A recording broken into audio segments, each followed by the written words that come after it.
Hi, this is a video all about the Autoimmune Protocol diet that I'm currently doing.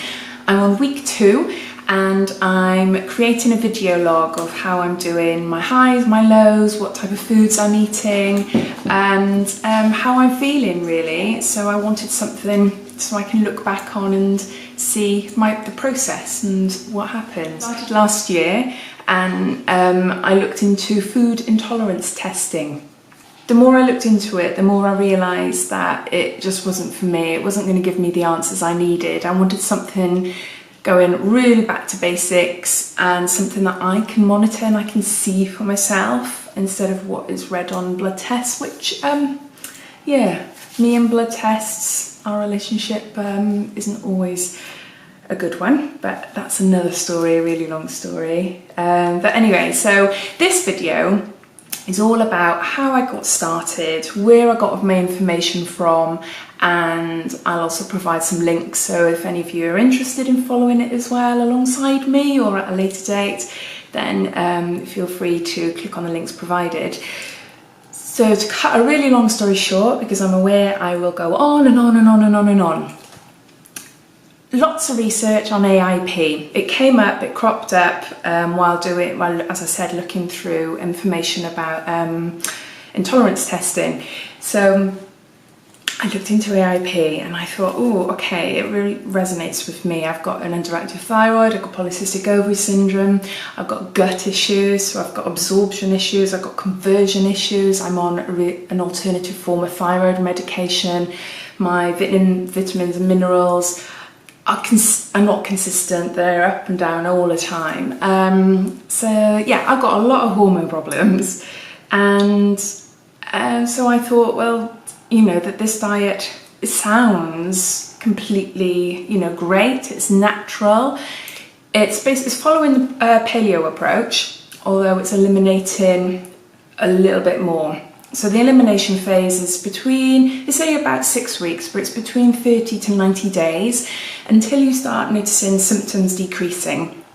And then once you get to that point, you start a reintroduction phase, and you introduce different food groups every single week and monitor the symptoms. I mean, the symptoms could be nothing, which is great, which means that that actual food does not cause any symptoms whatsoever, which is healthy, and you can eat it, I should say. Or you might get symptoms like sinusy problems or headaches or fatigue or gut issues or, itchiness, blotchiness. I don't know, it could be anything, but it is really, really, really valuable to actually pinpoint exactly what foods do what to you, and very interesting. I did it last year. I did it for about 8 weeks, 6 to 8 weeks, I think, more like 8 weeks, and started reintroducing different food groups. And then I went on holiday, and the rest is history. I've explained all about it in my other videos. So this is starting again. As I said, I'm in week 2 of the diet so far, and it's going okay. It is going okay. I've had a few issues like with swollen glands, sore throats, headaches, fatigue, that more so than what I'd normally have. So I'm assuming that's like my toxins coming out and me getting, adjusting to living on a dairy, gluten, grain free diet. So I'll show you what I did. I came across a website called autoimmunewellness.com, and on there it's got numerous things. It's got numerous support. It's got a forum. I think it's got a forum actually. Yeah, it's got a forum. It's got links to Facebook groups and other social media sites. It's got resources, and we're showing you all the books and everything that you can buy or look at. There's also recipes, podcasts, blogs. There's loads. Really, really informative website. I noticed on the website that there was a little box. As soon as you click on the website, there's a box that comes up and says Quick Start Guide. So I looked into that. So I sent an email off, and over the course of about 4 or 5 days, I was receiving emails from this site and with printouts. So I'll show you what I had. So this is the Quick Start Guide. So just to show you what it looks like there.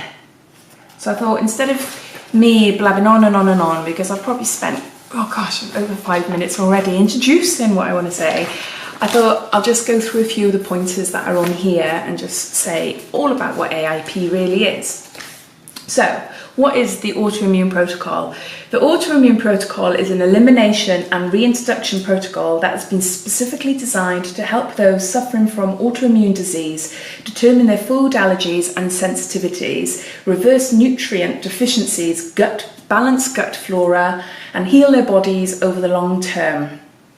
And it was developed and refined by Dr. Sarah Ballantyne.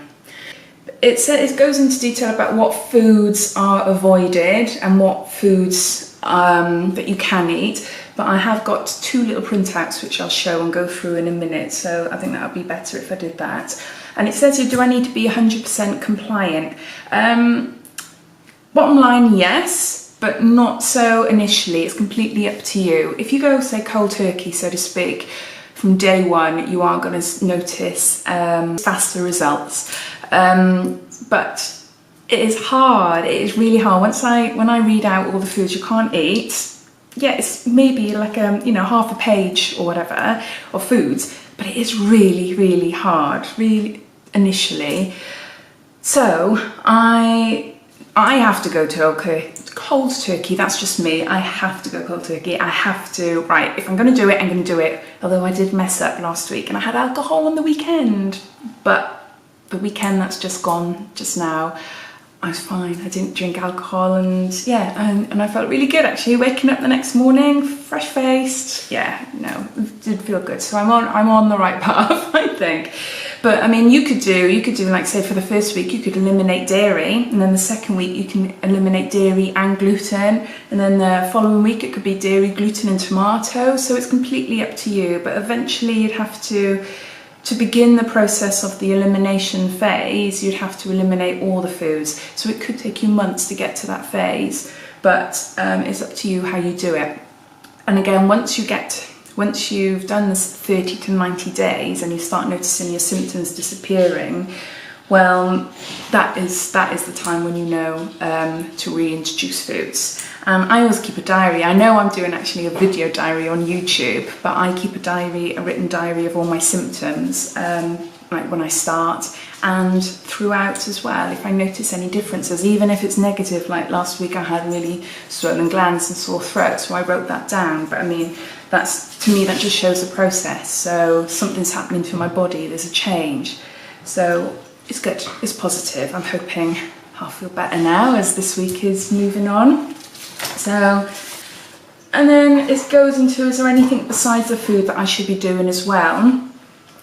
And yeah, it's the basics, it's the well-known facts really of getting the right quality of sleep, exercise. I've got a bit of, I know it sounds a bit daft, but it is true. I've got a bit of exercise resistance.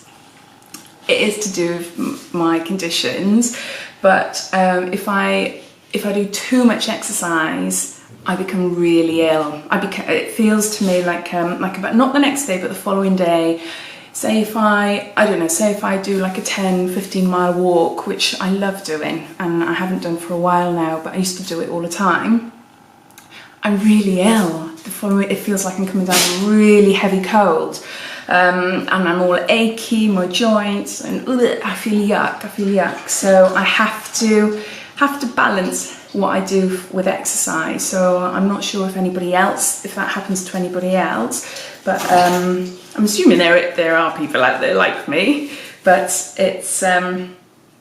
but no, for me, I've got to be careful. So what I do, take a dog for a walk, just little walks like that, a mile here and there throughout the week. And I am busy. I do keep myself busy, so I think that's okay for now. I'm hoping that once my symptoms improve, I might be able to do a little bit more exercise and go like to the gym and do workouts and things like that. Because I used to love like things like Zumba and all that, but I just can't do it anymore, which is sad.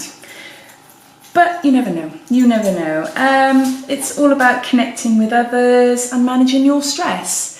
It talks about, now I'm feeling a little bit better, how do I reintroduce foods, which I talked about a little bit about. So in this quick start pack, you get the initial pages on what to do, how to start up, and the foods to include, foods to eliminate, but also over the course of, I'd say every week, every 2 weeks, you do get emails, and there's a lot of information in those emails and links to podcasts and blogs and things, and it tells you what foods to reintroduce, what food groups to introduce, what to look out for, what symptoms and all that thing. So it's all the information is there.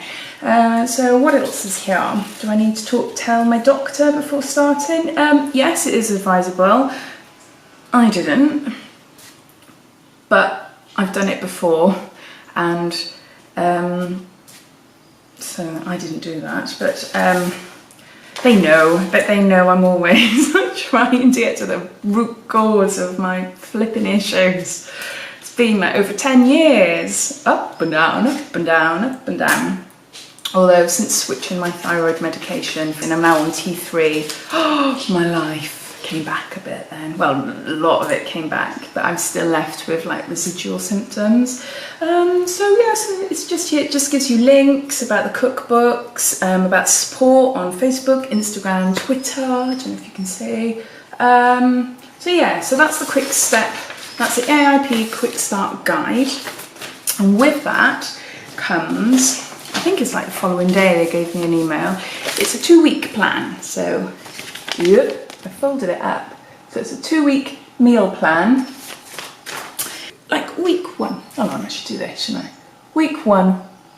And it tells you what you can have for breakfast, lunch and dinner, and yeah, it tells you what you need to do and everything like that to cook all these meals. And then, which I find really handy, so you've got a week 1 shopping list. Week 1 shopping list. And a lot of these foods are going to be in your cupboard anyway, a lot of them are. But there's week 2 as well. So they just give you a 2-week meal planner with a shopping list. So the real beneficial thing that came from that sort of initial few emails was the charts. So the first one is this. So foods to include. Okay, so there's a lot there. I won't read them out to you, but I'll link the quick step guide down below. So if you wanted to have a look for yourself or start it up yourself, then feel free to do so, I should say. But this was really good for me. When I first started last year, I was quite apprehensive and a bit nervous about starting it, so I stuck this piece of paper to my cupboard in the kitchen, which is really handy as well for my husband when he was making evening meals, so he can have a look at the charts and see what to give me and what not to give me and everything. So it was good. But even though it tells you what you can eat, I found, to be honest, the better chart, and the chart that I refer to most, and even now that I'm doing it second time round, is the foods to avoid. So I'll just show you quickly. So yeah, so it's a little bit shorter than the foods to include, which is good, which is what you want really, isn't it? Now I find this really, really handy. I put it in my wallet, so if I'm going out for a meal or something, it's handy just to pull out and think, oh, what can I have? What can I have? All the foods that we are eliminating, they are known to cause inflammation. And when inflammation happens in the body, that's when things screw up a little bit. So this diet aims to heal, and that is primarily what it is, a healing diet. But there's lots of support. There is lots and lots of support, and if you're interested to see how I do, follow me, and yeah. See how I do. Hopefully I'll do all right, and at the end of like 6 to 8 weeks or longer, whatever, when I start feeling a little bit better, I'll be able to say I feel amazing. Brilliant. So that's what you have to have a goal, don't you? So yeah, so I hope you found that interesting. Again, I'll link down all the websites, the book and everything like that I think that might help. And if you have any questions, please feel free to ask me and I'll try and answer. I must say, I'm a novice. I am not an expert. I've had to learn everything just from watching and reading and things. So yeah. So see you in my next video. Bye.